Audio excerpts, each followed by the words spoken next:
반갑습니다. 한 주간을 시작하는 월요일입니다.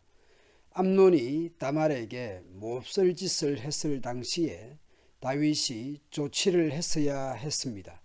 그 사건 이후에 2년이 흐른 후 압살롬이 암논을 죽인 것이죠. 그리고 압살롬은 자기 외갓집에 있는 그술로 도망하였고 3년이 흘렀습니다. 오늘 본문은 요압이 그술로 도망간 압살롬을 예루살렘으로 불러들이도록 하기 위해 지혜로운 드고와 여인을 앞세워 다윗을 설득하는 내용입니다. 요압은 다윗 왕이 압살롬을 매우 그리워하고 있다는 것을 알게 되었습니다. 그래서 요압은 드고아의 어떤 똑똑한 여자를 데려다가 다윗 앞에서 연극을 하게 합니다. 아주 슬픈 사람처럼 말하고 행동하도록 합니다. 그리고 다윗을 설득하게 합니다. 다윗 왕에게 무슨 말을 해야 할지 요압이 그 여인에게 설명합니다. 드고아 여인은 다윗에게 자신의 처지를 설명하며 도와달라고 합니다. 남편은 죽었고 아들 둘이 있다고 하면서 그 아들 둘이 싸우다가 말려줄 사람이 없어서 한 아들이 다른 아들을 죽이고 말았다는 것이죠. 그런데 집안 사람들이 형제를 죽인 그 아들을 죽여서 살인죄를 갚겠다고 나온다라는 것이죠. 남편도 없고 한 아들도 죽고 없는데 남은 아들 하나마저 친척들이 죽이면 남편의 모든 것이 사라져 버린다는 것이죠. 친척들은 정의 실현을 한다고 하지만 여인 입장에서는 모든 것을 잃어버리는 결과인 것이죠. 기가 막힌 상황입니다. 다윗은 그 여인에게 문제를 해결해 주겠다고 말합니다. 그러나 그 여인은 왕이 나선다고 하더라도 친척들은 왕과 상관없는 일이라며 살인죄에 대해 책임을 물을 것이라는 것이죠. 다윗 왕은 말했습니다. 너를 욕하는 사람들을 불러오너라. 다시는 너를 괴롭히지 못하게 하겠다. 그 여인은 간청을 합니다. 확실한 보증을 요구합니다. 왕의 하나님이신 여호와의 이름으로 약속해 주십시오. 그러면 죽은 제 아들의 원수를 갚으려고 하는 친척들이 남은 제 아들을 죽이지 못할 것입니다.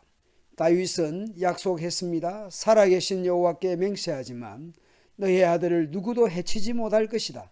네 아들의 머리카락 하나라도 땅에 떨어지지 않을 것이다. 여인은 왕께 한 가지 더 말씀드리게 해달라고 요청합니다. 허락을 받은 그 여인은 이제 다윗을 책망하듯이 말합니다. 왕께서는 어찌 이와 같은 일을 계획하셨습니까? 그런 일은 하나님의 백성이라면 하지 못할 일입니다. 이제 여인은 압살롬의 이름을 거명합니다. 왕께서 쫓아낸 압살롬 왕자를 돌아오지 못하게 하시는 것은 죄 있는 사람이 하는 일과 같은 것입니다. 우리는 언젠가 모두 죽을 것입니다. 우리는 마치 땅에 쏟아진 물과도 같아서 누구도 그것을 다시 주워 담을 수 없습니다. 그러나 하나님께서는 생명을 빼앗지 않으십니다. 하나님이 어떤 분인지 설교하듯이 다윗에게 말합니다. 오히려 내쫓긴 사람이라도 다시 하나님께 돌아올 수 있는 길을 찾아주십니다. 압살롬을 다시 돌아올 수 있도록 왕이 조치를 취해야 한다라는 것이죠. 드고와 여인은 왜 이렇게 다윗 왕을 찾아와서 이런 이야기를 하게 되었는지 이야기합니다. 제가 이런 말씀을 드리러 오게 된 까닭은 사람들이 저를 위협했기 때문입니다. 여인은 이렇게 생각했다라는 것입니다. 왕께 말씀드리자. 그러면 왕께서 내가 원하는 것을 들어주실지 모른다.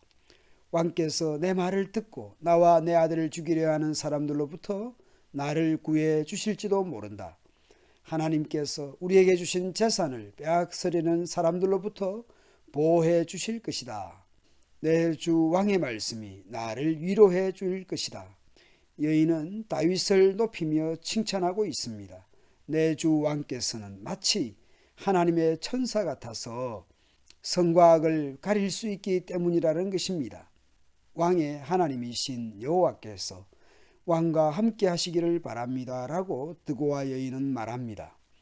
다윗 왕은 드고와 여인에게 묻습니다. 요압이 너에게 이 모든 말을 하라고 시키더냐? 드고와 여인은 요압이 시킨 것임을 시인합니다. 그러면서 그 이유를 말합니다. 요압이 이 일을 꾸민 까닭은 왕의 마음을 돌이키기 위함입니다. 다시 그 여인은 다윗을 지켜 세웁니다. 왕께서는 하나님의 천사처럼 지혜로우십니다. 왕께서는 땅에서 일어나는 모든 일을 알고 계십니다. 요압이 그렇게 했다라는 것까지 다윗이 간파하고 있으니 천사처럼 지혜롭다라고 지켜 세우고 있습니다. 어떤 집의 자녀들은 이웃집의 엄마 아빠가 친절해 보이고 그 이웃에게 무슨 이야기를 하든지 잘 들어준다라는 것입니다. 정작 그 집의 자녀들은 자신의 부모들 앞에서는 잘 이야기하지 못합니다.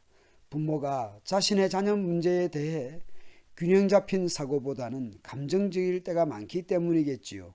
다윗도 그런 것 같습니다. 사람은 다른 사람의 일에 대해서는 지혜로울 때도 있지만 정작 자신의 문제에 대해서는 지혜롭지 못할 때가 많습니다.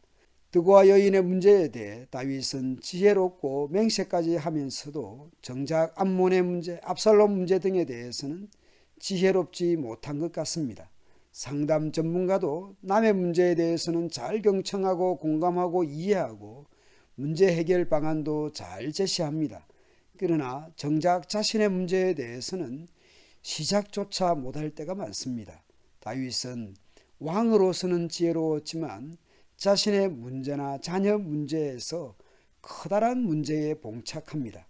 사랑하는 성도 여러분, 여러분의 가정은 어떻습니까? 부모와 자녀 간에 커다란 문제는 없습니까? 하나님께 지혜를 달라고 기도해야 하겠습니다.